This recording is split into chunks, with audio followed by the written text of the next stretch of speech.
வணக்கம் மக்களே. அதிரடி திருப்பங்களுடன் பாக்கியலட்சுமி நாடகத்தில் அடுத்து என்ன நடக்கும் என்பதை பார்க்கலாம் வாங்க. அதுக்கு முன்னாடி நீங்க நம்ம சேனலை சப்ஸ்கிரைப் பண்ணாமல் இருந்தால் உடனே பண்ணிடுங்க.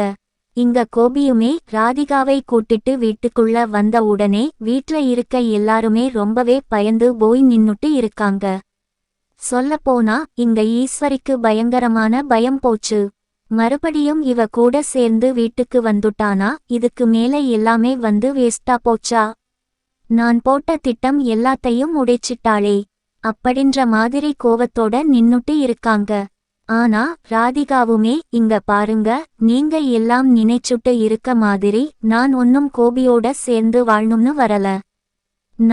எனக்கும் கோபிக்கும் டைவோர்ஸ் நடந்துருச்சு, டைவோர்ஸ் முடிஞ்சிருச்சு அப்படின்ற மாதிரி சொல்றாங்க. இதை கேட்ட உடனே இந்த பக்கம் வந்து வீட்ல இருக்கிற எல்லாரும் பயங்கரமா ஸ்டன் ஆகி போயிட்டு இருக்காங்க. அப்ப பாக்கியாவும் பயங்கரமா ஃபீல் பண்ண ஆரம்பிக்கிறாங்க. அப்ப ராதிகாவுமே ஈஸ்வரி பக்கத்துல போய் உட்கார்ந்துட்டு, இங்க பாருங்க, இதுக்கு மேல உங்க பையனோட வாழ்க்கையில நான் தலையிடுவேன்னு நினைச்சு நீங்க பயப்படவே தேவையில்லை. கண்டிப்பா நான் உங்க பையனோட வாழ்க்கைக்குள்ள இதுக்கு மேல வரவே மாட்டேன். ஏன்னா எனக்கும் அவருக்கும் போர்ஸ் ஆயிடுச்சு. இதுக்கு மேல நான் என்னோட வாழ்க்கையை பார்த்துட்டு இருக்க போறேன். உங்க பையன் எப்பவும் போல உங்ககிட்டயே இருப்பாரு. அதே நேரம் நீங்க என்ன பார்த்து பயப்பட வேண்டிய அவசியமே இல்லை அப்படின்ற மாதிரி ஈஸ்வரி கிட்ட சொல்றாங்க. இதை கேட்ட ஈஸ்வரியுமே, இங்க ராதிகா எவ்வளவு பெரிய விஷயத்தை பண்ணிட்டு ரொம்பவே கேஷுவலா நம்மகிட்ட வந்து பேசிட்டு இருக்காங்களே அப்படின்னு சொல்லி அப்படியே வியந்து போய் பார்த்துக்கிட்டு இருக்காங்க. அப்ப ராதிகா இருந்துகிட்டு, இங்க பாருங்க, உங்களை நான் ரொம்பவே நிறைய இடங்கள்ல கஷ்டப்படுத்தி இருக்கேன். அதாவது அன்புக்காக போராடக்கூடாது அப்படிங்கிற விஷயத்தை நான் இப்ப கொஞ்ச நாளைக்கு முன்னாடிதான் புரிஞ்சுக்கிட்டேன். ஏன்னா அன்பு நமக்கு வேணும்னா அது தானா கிடைக்கணும். எனக்கு இன்னொருத்தரட இருந்து வேணும்னு சொல்லி அவங்க கிட்ட போராடி அந்த அன்பை வாங்குனா அது அன்பா இருக்காது. அதனாலதான் நான் இப்ப கோபியை உங்ககிட்டயே கொடுத்துட்டேன். இனிமேல் கோபியோட அன்பு உங்களுக்கு மட்டும்தான். அது இனிமேல் உங்ககிட்ட முழுமையாவே கிடைக்கும் அப்படின்ற மாதிரி இங்க ராதிகாவும் சொல்லிட்டு இருக்காங்க. அதே நேரத்துல உங்களை நான் கஷ்டப்படுத்தி இருந்தா என்ன மன்னிச்சிருங்க.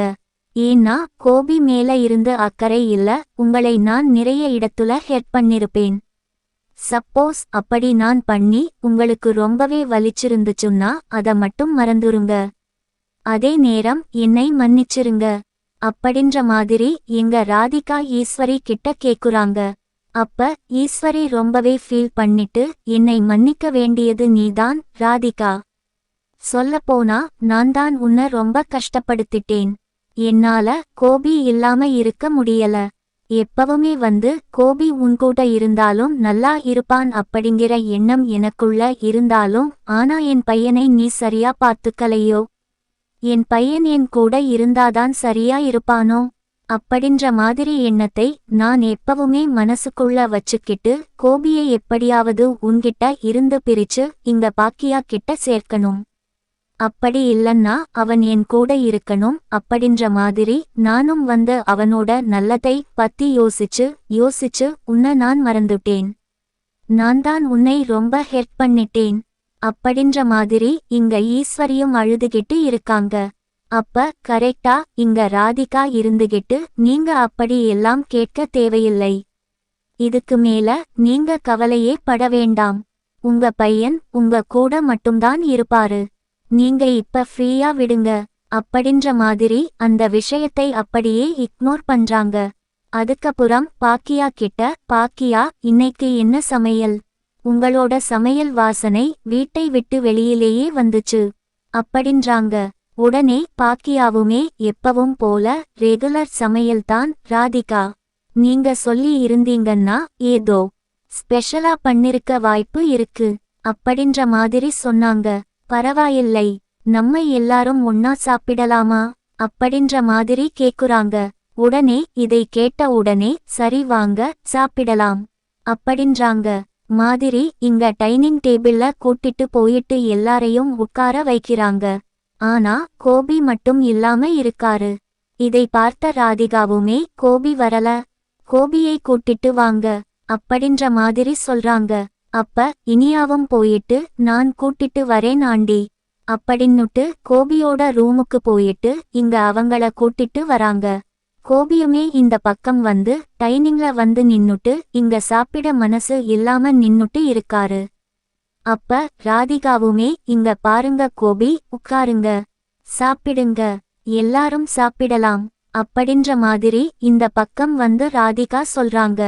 ஆனா இதை கேட்டுட்டு இருக்க கோபிக்கு சுத்தமா இந்த விஷயம் ரொம்பவே ஏத்துக்க முடியாத மாதிரி இருக்கு. வேற வழி இல்லாம ராதிகாவோட ஆசைக்காக அவங்களும் சாப்பிட உட்காருறாங்க. எல்லாருமே சாப்பாடு போட்டு சாப்பிட ஆரம்பிக்கிறாங்க. ஆனா ராதிகாவுமே என்ன இது, எப்பவுமே இன்னைக்கு டைனிங்ல ரொம்பவே ஜாலியா சிரிச்சுக்கிட்டு விளையாண்டுகிட்டு இருப்பீங்க இல்ல, இன்னைக்கு ஏன் யாருமே சிரிக்க மாட்டேன்றீங்க, ரொம்பவே ஹாப்பியா இருக்க வேண்டியதுதானே, ஒன்னும் பிரச்சனை இல்ல, நான் இருக்கிறத நீங்க மறந்துடுங்க அப்படின்ற மாதிரி இங்க ராதிகாவும் ரொம்பவே கேஷுவலா சொல்லிட்டு இருக்காங்க. ஆனா பாக்கியாவுமே இல்ல, எப்பவுமே செல்லியன் இவங்க எல்லாம் இருந்த வரைக்கும் ரொம்பவே ஹாப்பியா இருக்கும் டைனிங் டேபிள். ஆனா இப்ப எல்லாம் அவங்க வரல, நீங்க மட்டும் உங்க முன்னாடியே வரேன்னு சொல்லி இருந்தீங்கன்னா கண்டிப்பா அவங்கள நான் வர வச்சிருப்பேன் அப்படின்ற மாதிரி பாக்கியா சொல்றாங்க.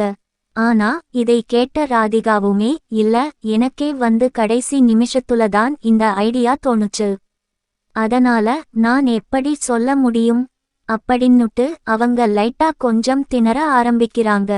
அதே நேரத்துல எல்லாருமே சாப்பிடுறாங்க. இப்ப பாக்கியாவுமே எல்லாருக்குமே பரிமாறி முடிச்சிட்டு பரவாயில்லை, சாப்பாடு எல்லாம் எப்படி இருந்துச்சு, ஓகேவா அப்படின்ற மாதிரி இந்த பக்கம் ராதிகா கிட்ட கேக்குறாங்க. அப்ப ராதிகாவுமே கண்டிப்பா பாக்கியா, நான் உங்க சாப்பாட திருப்தியா சாப்பிடுவேன், ஏன்னா உங்களோட கை மனமே தனி, நீங்க வேற மாதிரி சமைக்கிறீங்க அப்படின்ற மாதிரி இங்க பாக்கியாவை பாராட்டுறாங்க. அதுக்கப்புறம் இங்க ராதிகாவுமே அங்க இருந்து கிளம்புறதுக்கு முன்னாடி கோபியை தனியா மீட் பண்ணி, இங்க பாருங்க கோபி, நீங்க என்ன நினைச்சு உங்க வாழ்க்கையை நீங்க வேஸ்ட் ஆக்காதீங்க, உங்களுக்காக உங்க குழந்தைங்க இருக்காங்க, உங்களோட பழைய குடும்பம் வெயிட் பண்ணிட்டு இருக்கு, அந்த குடும்பத்துக்காக இதுக்கு மேல உங்களோட முழுமை அன்பை நீங்க கொடுங்க, எங்களுக்காக நீங்க வந்து எந்த ஒரு கவலையும் பட தேவையில்லை, ஏன்னா நானும் மயுவும் இதுக்கு மேல நாங்க ரொம்ப சந்தோஷமாவே இருப்போம், நீங்க கவலையே பட வேண்டாம் அப்படின்ற மாதிரி இங்க கோபிகா ஆறுதல் சொல்லிட்டு அந்த பக்கம் கிளம்புறாங்க.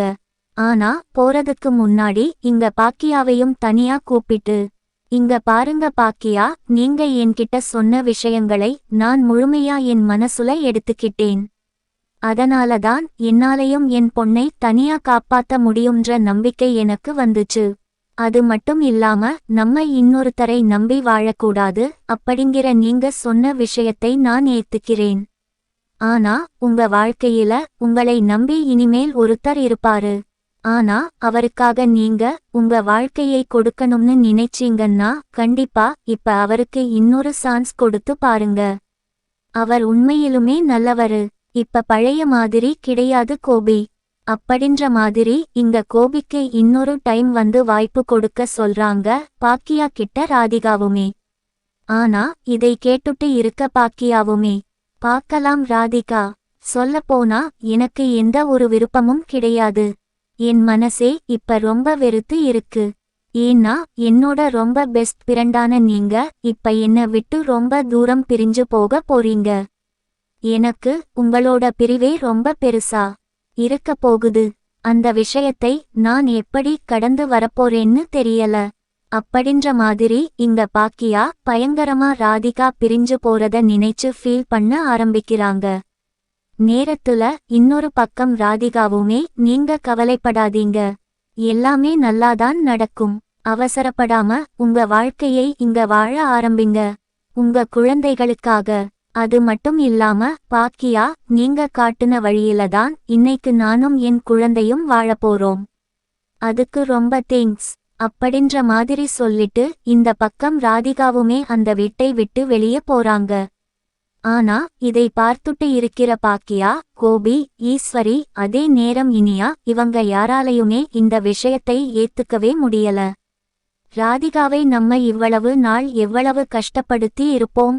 ஆனா அவங்க எந்த அளவுக்கு நல்லவங்களா இருந்தா இந்த மாதிரி தன்னோட அப்பாவை தான்கிட்டயே ஒப்படைச்சிட்டு போயிட்டாங்களே அப்படின்னு சொல்லிட்டு ஒரு பக்கம் இனியாவும் இன்னொரு பக்கம் ராதிகா இந்த மாதிரி தன்னோட குடும்பத்துக்காக அவளோட குடும்பத்தை விட்டுக்கொடுத்து அவளுக்காக சொல்லப்போனா இப்படி ஒரு முடிவு எடுத்திருக்காளே அப்படின்ற மாதிரி அவங்க ஒரு பக்கம் யோசிச்சுட்டு இருக்காரு.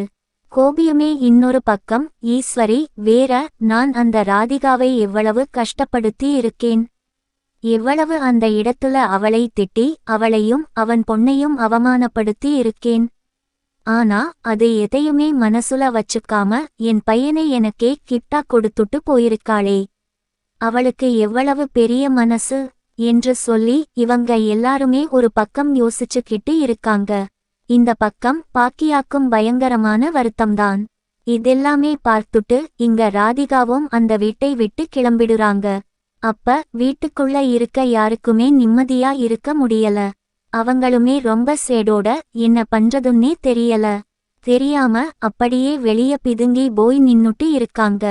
அப்ப கோபியுமே இந்த பக்கம் வந்து சோபால வந்து ரொம்பவே சோகத்தோட உட்கார்ந்துட்டு இருக்காரு. இதை பார்த்துட்டு இருக்க ஈஸ்வரியுமே, சரி விடுப்பா, அவதான் உன்னை விட்டுட்டு போயிட்டால, இதுக்கு மேல உன்னோட வாழ்க்கையை நீ நல்லபடி வாழ ஆரம்பிக்கணும்பா, நம்ம குடும்பத்தோட சேர்ந்து நம்ம வாழணும் அப்படின்ற மாதிரி இங்க கோபிக்கு ஆறுதல் சொல்லிட்டு இருக்காங்க. ஆனா கோபியால ராதிகா தன்கிட்ட இருந்து டைவோர்ஸ் வாங்கிட்டு போன விஷயத்தை சுத்தமா ஏத்துக்கவே முடியாம, இல்லம்மா, நான் தப்பு பண்ணிட்டேன், நான் ரொம்பவே பெரிய தப்பு பண்ணிட்டேன். ராதிகாவை ரொம்ப நாளைக்கு முன்னாடி இந்த வீட்டுக்கு நான் கூட்டிட்டே வந்திருக்க கூடாது. அவளை நான் கூட்டிட்டு போய் தனியாவே இருந்திருக்கணும். அவ இல்லாம என்னால வந்து வாழ முடியுமா? முடியலமா.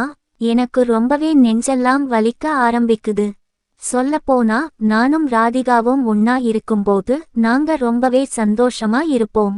மயுவையும் பார்த்துக்குவோம். அதே நேரத்துல ராதிகா, இங்க நீங்க அப்பப்ப போய் இனியாச்சல் பார்த்துக்கோங்க ன்னு சொல்லி எல்லா விஷயத்துலயும் ரொம்ப ஆதரவா இருந்தா. நான் ஏதோ ஒரு விஷயத்துல தப்பு பண்ணிட்டேன். அவளை இந்த வீட்டுக்கு கூட்டிட்டு வந்ததானே நான் பெரிய தப்பு அப்படின்ற மாதிரி இந்த பக்கம் கோபியுமே பயங்கரமா ஃபீல் பண்ண ஆரம்பிக்கிறாரு.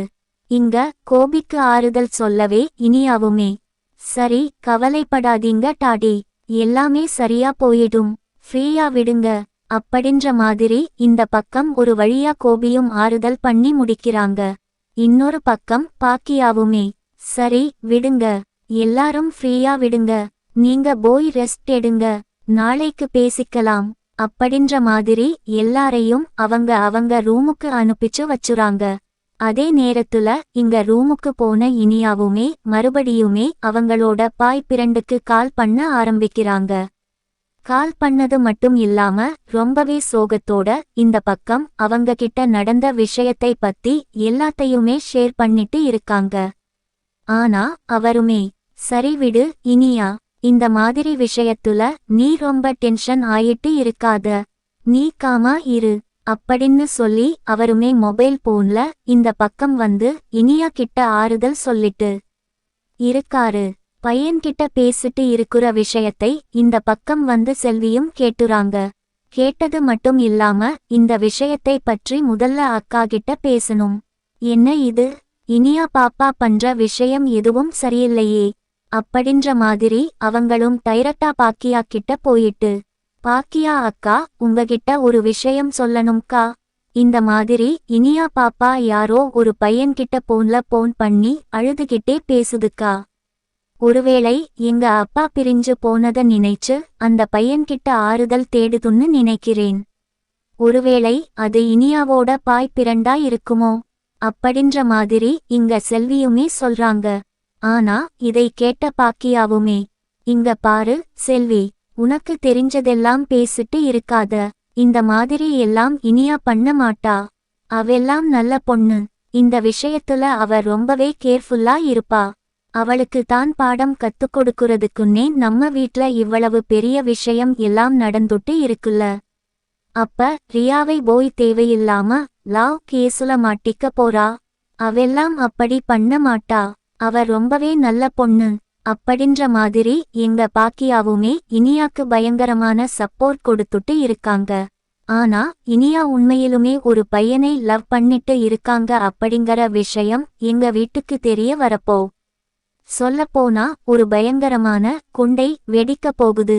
அது என்னதான் நடக்க போகுது அப்படிங்கறத இனி வரப்போற எபிசோட்ல கண்டிப்பா நம்ம பார்க்கலாம் கைஸ்.